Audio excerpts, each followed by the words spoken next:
முதலீடுகளை ஈர்க்க வெளிநாடுகளுக்கு சென்றுள்ள முதலமைச்சர் மு.க.ஸ்டாலின் ஏற்கனவே வளைகுடா நாடுகளில் எவ்வளவு முதலீடுகளை ஈர்த்தார் என்கிற விவரங்களை வெள்ளை அறிக்கையாக தர வேண்டும் எனவும், இல்லையென்றால் அவர் தமிழ்நாட்டுக்காக செல்லவில்லை என்பதே பொருள்படும் எனவும் ராஜா குற்றம் சாட்டியுள்ளார். ஸ்டாலின் அவர்கள் இப்போ வெளிநாட்டுக்கு ஜெர்மனி மற்றும் இங்கிலாந்து, அது அவர் சொல்லியிருக்கிற ஆஸ்டென்சிபிள் ரீசன் காரணம் என்ன? நான் மூலதனம் ஈர்க்க போகிறேன்னு. கல்ஃப் நாட்டுக்கு போயிட்டு வந்தீங்கல்ல, எவ்வளவு 1000 கோடி மூலதனம் வந்தது, இன்வெஸ்ட் பண்ணியிருக்கீங்க. இது விஷயமாக மாநில அரசு வெள்ளை அறிக்கை கொடுக்கணும். இவர் வெளிநாடு போய் வந்த காரணத்தால் எவ்வளவு மூலதனம் வந்தது, இதுவரை எவ்வளவு மூலதனம் இங்கே இன்வெஸ்ட் பண்ணப்பட்டிருக்கு அப்படிங்கிறத சொல்லணும்.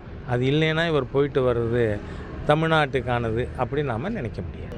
இன்றைக்கி தமிழ்நாட்டில் நடக்கின்ற படுகொலைகள், பாலியல் வன்கொடுமைகள் எல்லாத்துக்கும் எது அடிப்படையாக இருக்குது?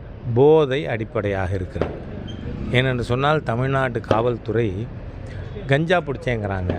Synthetic drug மெத்தபெட்டமின் பிடிச்சிருக்காங்களா? இல்லை. ஆகவே தமிழகத்தில் ஒரு விதமான காட்டாட்சி, அதில் நடக்கின்ற எல்லா குற்றங்களுக்கும் குடி காரணமாக இருக்குது. ஆகவே இந்த குடி கெடுக்கின்ற அரசு இருக்கிற வரை தமிழ்நாட்டில் யாருக்கும் உயிருக்கும் பாதுகாப்பு இல்லை, உடமைக்கும் பாதுகாப்பு இல்லை.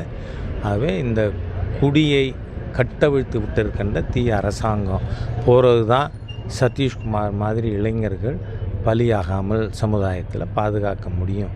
இதை மக்கள் புரிந்து கொண்டு இந்த தீய அரசாங்கத்தை தூக்கி எறியணும்னு